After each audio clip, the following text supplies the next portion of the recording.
Hey guys, Daemonxel here, and today we're going to talk about what I feel is the best free-to-play option for your Shadow campaign.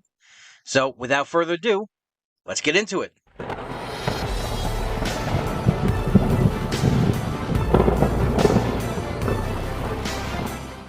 Alright, so yeah, the Shadow side is just as important as the light side, because you're going to need both sides to farm everything you're going to need to raise your squads up.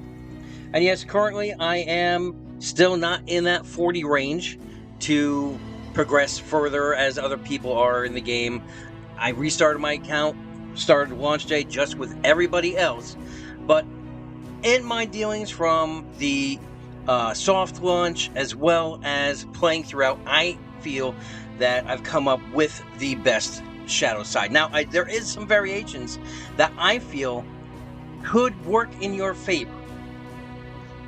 Alright, so let's take a look at what I feel is the best free-to-play team right now on the Shadow side. And that is going to consist of primarily your Isengard team. So, right off the bat, we want Uglok. So, Uglok is a great tank for this game. He's an early character, and he's going to have a great leadership skill, which is going to help out your other characters. Now, what this skill does is, it's going to give your squad members who inflict Bane a heal all for 2% of their max health. So, it's not going to be his Uglok's max health. It's the person who inflicts the Bane, it's going to be 2% of their max health. So, his first ability, his basic, it's actually pretty good. I like the fact that it's 100% damage, which is basically all of them, but this is going to give him a chance at provoke. Now, you're not going to get a definite always provoke until you upgrade it to that level 4, which is kind of a drag, especially since he is somewhat of the tank, but it is what it is, and that's what we deal with. So, when you upgrade it, you're going to get the provoke section and get more damage.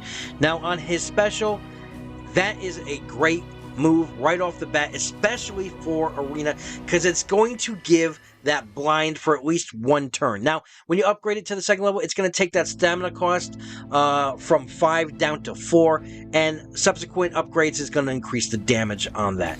Now, his ultimate is a team-up attack. It's going to be a team-up with Mahur. If he's an ally, you're going to deal 100% damage per hit. It's going to be 2 hits. And you're going to get a stack of defensive on both him and Mahur. Now, if Mahur is not part of your group, which I don't know why, because they go together like peanut butter and jelly, then he's only going to hit for 2 times at 85% damage per hit. Now, once you upgrade this, it's also going to inflict Disable, which is going to be an ability block on that target. And, of course, his passive is just going to upgrade his block chance.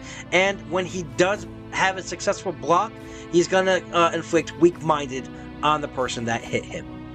So, moving right on to the second character of the Isengard group, and that's going to be his buddy, Mahur, which is a great damage dealer.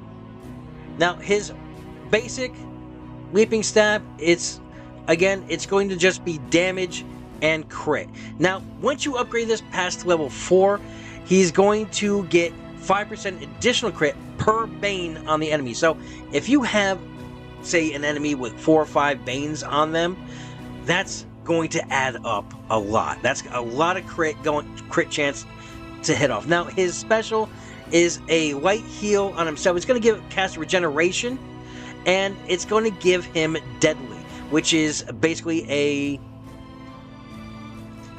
increased crit chance. Now, as you level this up, his haste is going to go up, turn meter is going to go up, he's going to get that deadly duration for another round, and lastly, his ultimate, which is here, sorry about that, that's going to inflict slow on the target, and it's just going to basically be a big hit. So 180% damage right off the bat, and if you level up to level 3, 4, 5, it's going to pile on more damage. And of course, you want to upgrade it to level 2, and you're going to call Uglok for that assist. So, between Uglok and Mahur, you're going to have 2 assisted hits when both of them attack. So, and the passive itself is going to be nice. It's going to cleanse a Bane off of himself every time he crits. Now, as he gets that higher crit chance, you're going to be critting left and right. And as you level this up, it's going to cleanse more Banes and raise that crit damage, that percentage. And let's look at the third person right off the bat. That's an early farm as well, and that's going to be Dunhar. That's your healer of the group itself. He's a great character. His basic attack is, you know, it's not much. It's 80%. It's not 100%, but he is going to inflict bleed for at least one turn. And as you level this up, you're going to get more damage. You're going to get more bleed duration. As we look at his special, it's going to be a 120% damage, and it's going to be a heal block on whatever target that you hit. Now, as you level this up, it's just going to increase more and more damage upon that character. On the ultimate, this is our healing. It's going to heal the most wounded squad member for 100 health and 10% of Dunhar's max health. And it's going to inflict weaken for one turn on a random enemy. Now, as you level this up, it's going to give more healing, more percent on the healing. It's going to inflict weaken on more random enemies, and it's a beautiful thing. And with the passive, it's going to grant max health. It's, as you level this up, it's going to give stacks of defensive to the most wounded squad member. So those are your three. Now, what's going to make up the fourth member is obviously it's going to be our large character, Ironhide, which is one of the best, if not the best, free-to-play shadow characters in the game. Now, he's full of AoE, but his basic is just going to be just massive damage, especially if he is hurting. If he's below 50%, it's going to deal 150% damage in instead of that 10% damage boost as you level this up.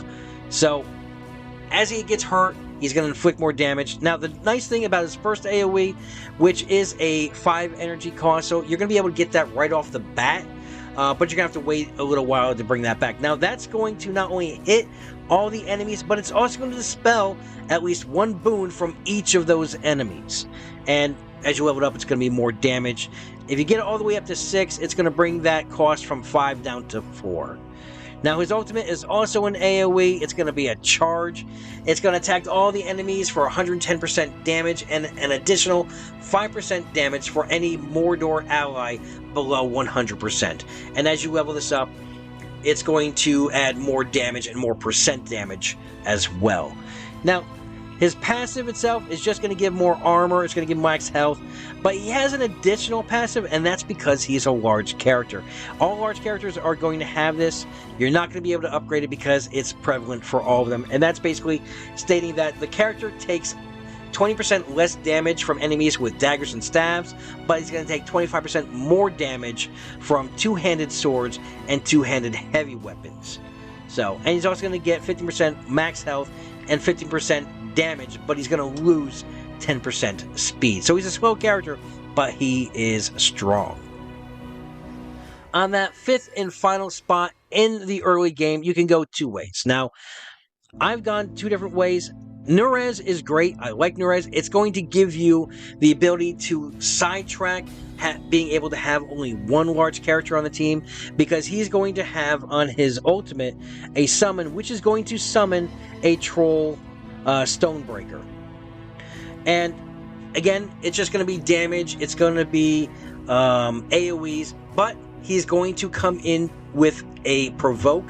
So he's going to be the target of your enemy squad. So it's going to take the firepower off of your main guys and right onto this summon as well. And like I said, because he is a large character, he's going to have that same thing, the 20% less from staffs and daggers, and 25% more from heavy swords and heavy weapons. But that's not all this character does. His basic, yeah, it's weak damage is 80% because, you know, he's a support character. But he's going to inflict weaken on whoever he hits. And it's going to last for one turn unless you upgrade this to get more damage, to get more weaken. And every time you upgrade Norez's skills, the Troll Stonebreaker skills will also go up as well. But if you're fighting a hard fight, you're going to want to spread that weaken out among the other players. Now, also remember that summon is a third turn summon. It's not going to come in as soon as you bring in. So he's not. I'm gonna say he's not that well for arena. Because he is kind of like a squishy character, so if you don't have someone provoking as a tank, he's going to get hit hard. But for campaigns, it's a no-brainer. You want to go with this.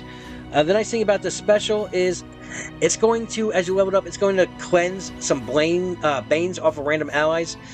But it's going to grant defensive to your allies as well. So it's going to overall raise their resistance and everything else. So with the healing and the defensive, you're going to be able to take a lot of punishment.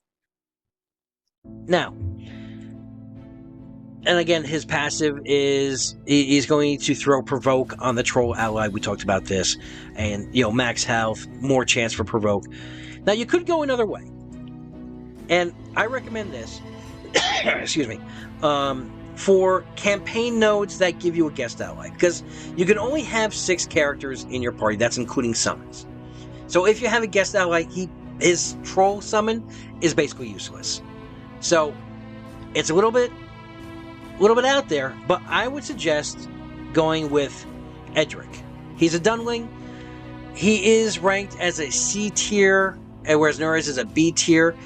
But the reason I like him is because he gets that special resource for Dunlin characters, which is called Frenzy, Blood Frenzy. Now, with the Blood Frenzy, what's going to happen on his passive, if an ally is tagged, he's going to get a 25% chance to get a stack of Blood Frenzy. Now, they goes up to 10 per stack. Then they're going to be used with his ultimate. But the reason I say use Edric with your Isengard, because this kicks in a doubling effect if he's in a Dunlending team or an Isengard team. So every time your Isengard characters get hit, he's going to get a 50% chance to get a Blood Frenzy. And as we're looking at the passive, he's going to get more block chance. He's going to get a better block chance per stack of Blood Frenzy as you leveled up, more block chance. Now, the reason he's B tier, his basic is just that. It's basic. It's 100% damage, and as you level it up, it's just more damage. There's no Banes associated with this at all. His special is pretty good. He's going to give him the provoke as a tank. So with Uglok and him, you can bounce provokes. You can time it so that your provokes are going between him and Uglok. And as you level this up, he's going to get regeneration. He's going to get more damage. And now the Blood Battle Fury, which is the ultimate ability, it's going to burn off those stacks of Blood Frenzy, and he's going to grant 1 might to himself and 2 allies, and gain 1% turn meter per stack of Blood Frenzy on himself. Now, if he has a full stack of 10, right, he's also going to grant turn meter to all the allies with him as well. Now, obviously, every time you use this ability, it's going to burn all the stacks of Blood Frenzy off. And as you level this up, it's going to grant more might. It's going to grant more turn meter as well. So he is a valid option if you don't want to use Nurez, or if you didn't farm Nurez right off the bat. Now, later on in the game, what I feel would be a good mix between the two of those, but beside those, would be Bolg. Now, he's a later farm, but you can farm him early on if you want in the challenge store. But his leadership skill is, I feel, great, because it doesn't just work for him. It works for 3 different factions. It's going to work for Orcs, it's going to work for Trolls, it's going to work for Misty Mountain Squad members, and that's going to give a 30% chance to gain advantage for 1 turn. Now, advantage is a guaranteed crit on your next turn. Now, if the character is below 50%, that chance is guaranteed. So it's going to go from 30% to 100%. And as you raise this up, your members are going to gain resistance. They're going to get more chance percent for advantage. I just feel all around he's a great character to have with Isengard, with the Stone. Sorry, not with Stonebreakers. With Ironhide. He's just going to round that entire group out a lot. Now, obviously, the crit would overrun the healing leadership ability from Uglok. So he would be great using this team later on in Arena. I feel that Bolg is going to have a big impact in Arena. So currently right now, like I said, those are my choices for the best free-to-play early on character on the Shadow side for your campaign. Now, obviously, you want to raise these up as well for other modes currently, like Arena. The Isengard group works fantastic in Arena right now. I see them in higher metas. But yeah, so that's my choice right now. If you have something different, if you have a better choice, you have any comments, hit me up on Discord. Throw some comments down below. Let me know what you feel. So, hope you enjoyed the video. Have a great week. Have a great weekend. And good luck with your fellowship.